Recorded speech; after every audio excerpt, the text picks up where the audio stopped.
Bonjour les terminales CMG, alors on va faire le 46, le 53 et le 54. Le 52 arrivera dans une autre vidéo. Alors, dans une entreprise, 30% des employés sont des hommes, 60% des employés sont des cadres et 12% des employés sont des cadres masculins.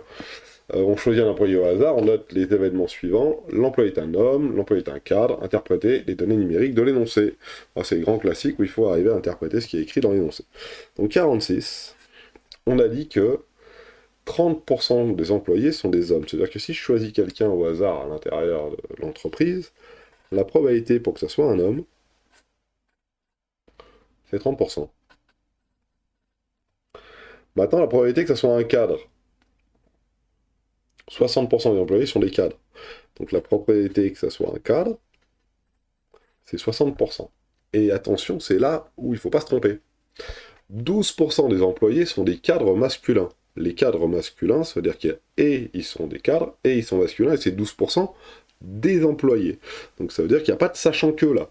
C'est pas sachant que ce soit un homme, alors il y a 12% de chance. Non, non. Parmi tous les employés, 12% sont des cadres masculins. Donc la probabilité d'avoir homme et cadre, c'est 12%. Voilà. On est bon. Interprété par une phrase, la probabilité P de C sachant H. De A, arrive à y voir, ouais. P de C sachant H, qu'est-ce que c'est? C'est la probabilité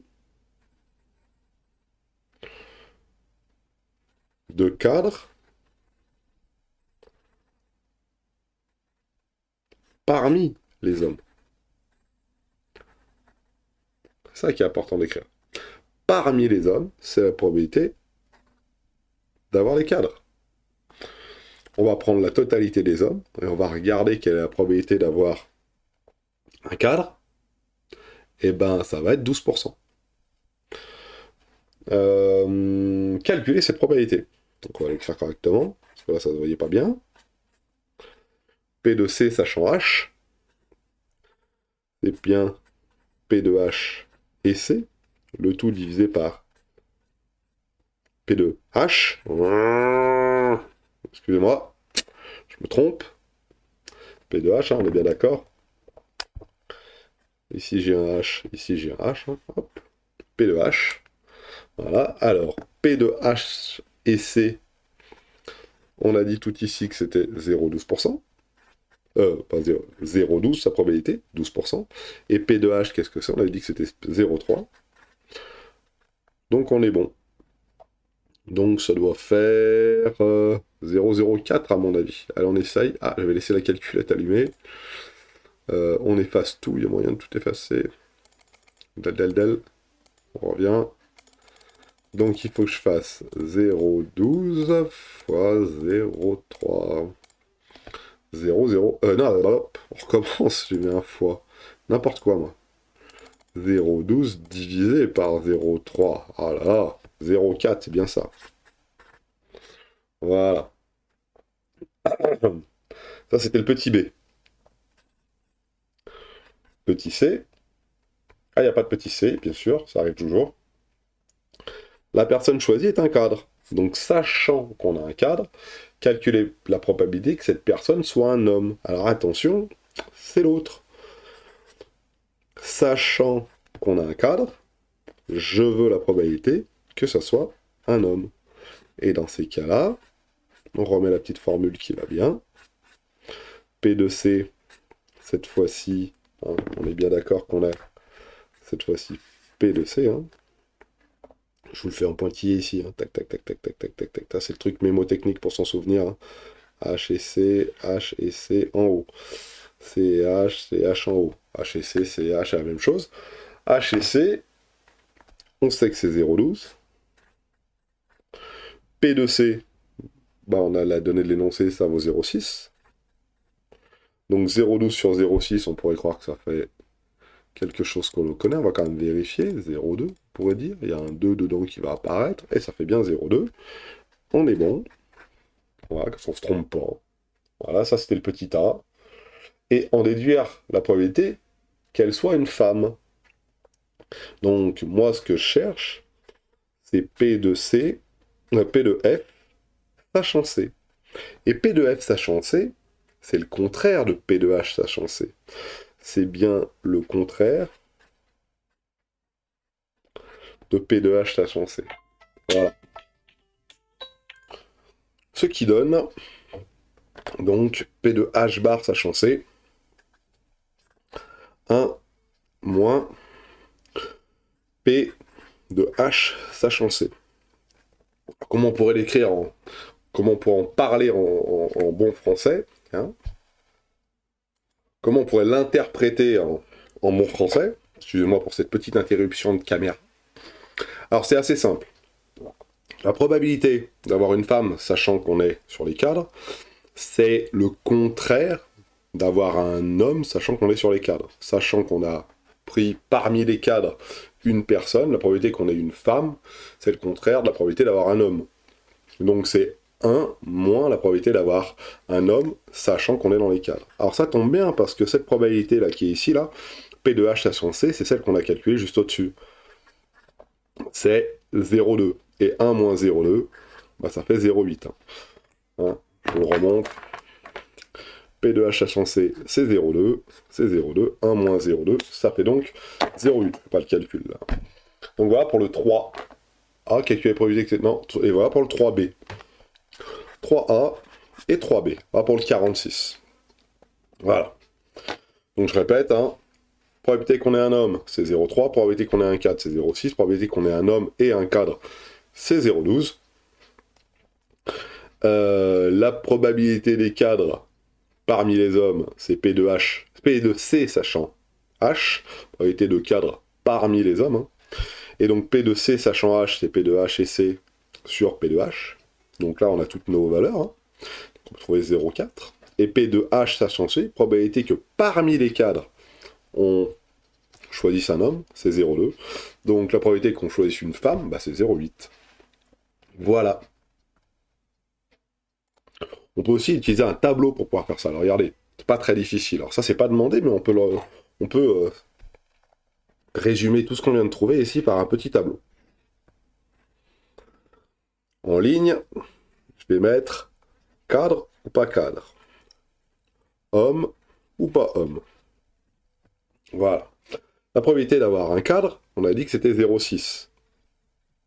Hein, c'est les données de l'énoncé qui est juste ici. La probabilité d'avoir un homme, c'est 0,3. Ici. Et la probabilité d'avoir un homme et un cadre, c'est 0,12. Voilà. Et là, on peut compléter notre petit tableau.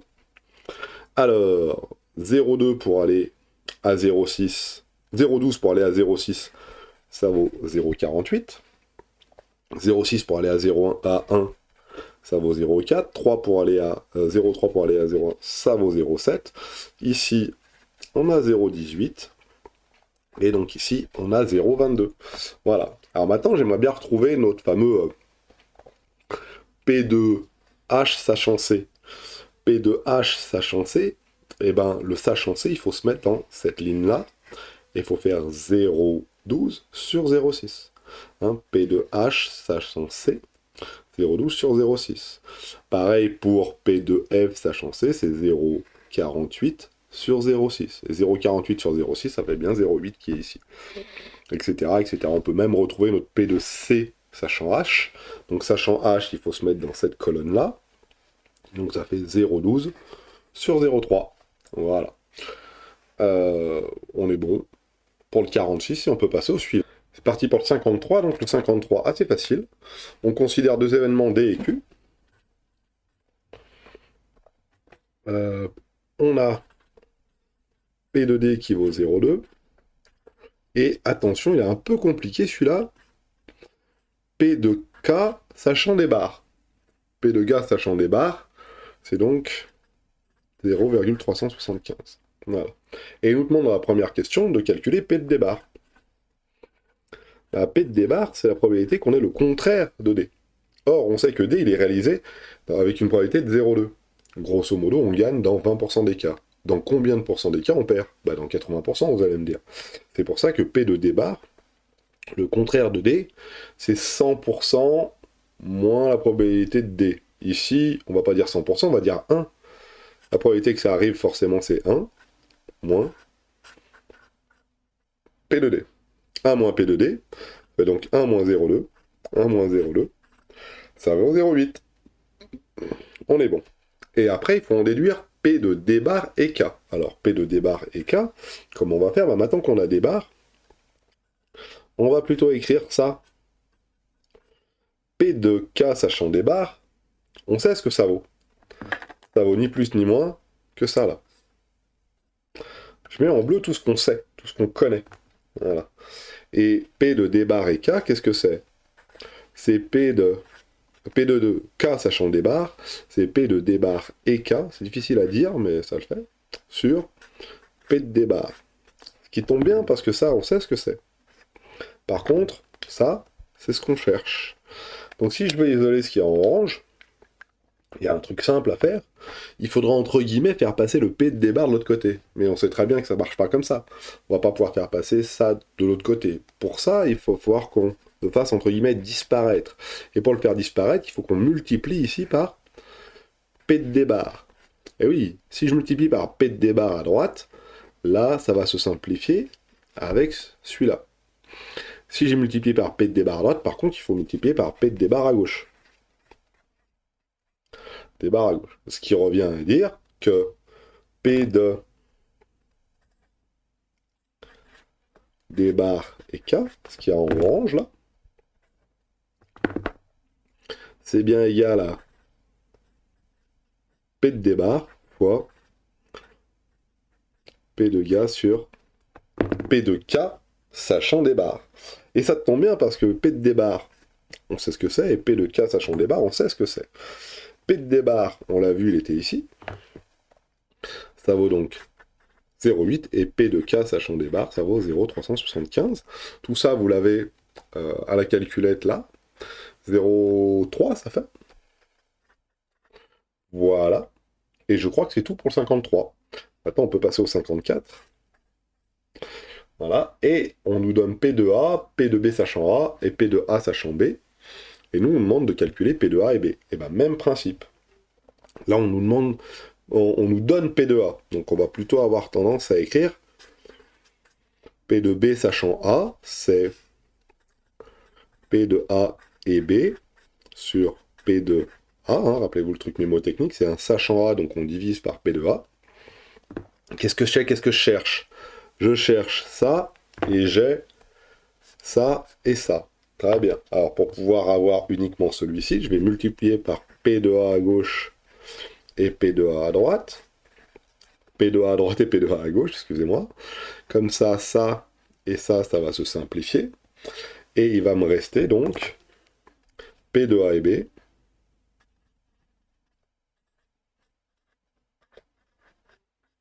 qui vaut P de A fois P de B sachant A.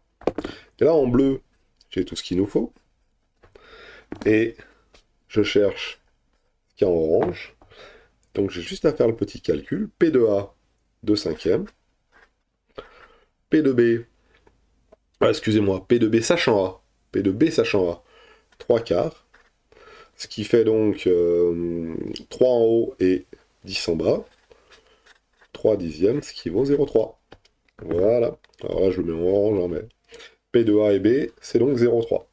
Voilà. J'avais mis en bleu tout ce qu'on connaissait, en orange tout ce qu'on connaissait pas. Maintenant, on connaît P de A et B, donc on peut faire la suite. Donc ça, c'était le petit A. Très bien. Petit B. Alors, petit b, attention, c'est un peu plus long. On veut trouver P de B.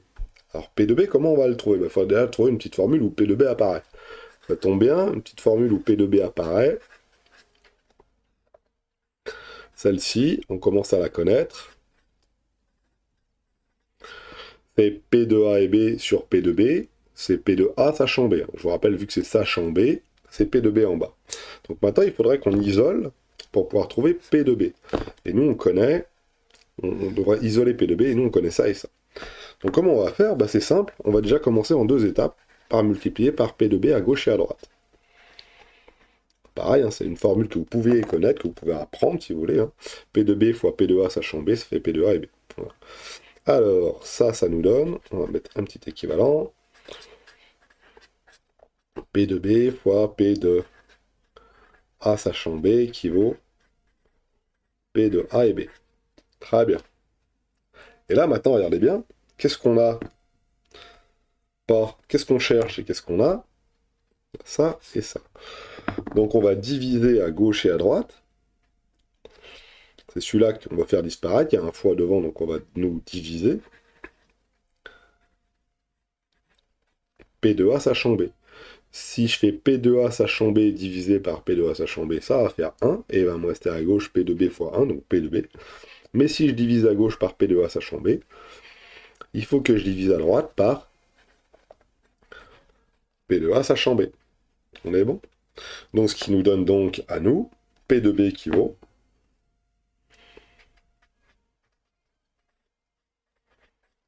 donc P de B toujours ce qu'on cherche, qui vaut ni plus ni moins que P de A et B, le tout divisé par P de A sachant B. Et P de A et B, ça tombe bien, on l'a, on sait ce que c'est, on l'a calculé au-dessus. P de A et B, c'est 0,3. P de A sachant B, si on regarde dans l'énoncé, qu'est-ce que c'est? C'est 3 septièmes. Donc, il y a ce petit calcul à faire. Divisé par 3 septièmes, ça revient à multiplier par 7 tiers. Tout ça, ça fait donc 0,3 divisé par 3, ça fait 0,1. 0,1 fois 7, ça fait 0,7. Et 0,7, c'est bien 7 dixièmes. Voilà. Impeccable. Donc on a trouvé notre P de B. P de B qui vaut donc 7 dixièmes, ce qu'on devait trouver à la fin. Et voilà pour ces deux petits exercices qui vont assez vite, ma foi. Bonne journée à vous. Au revoir.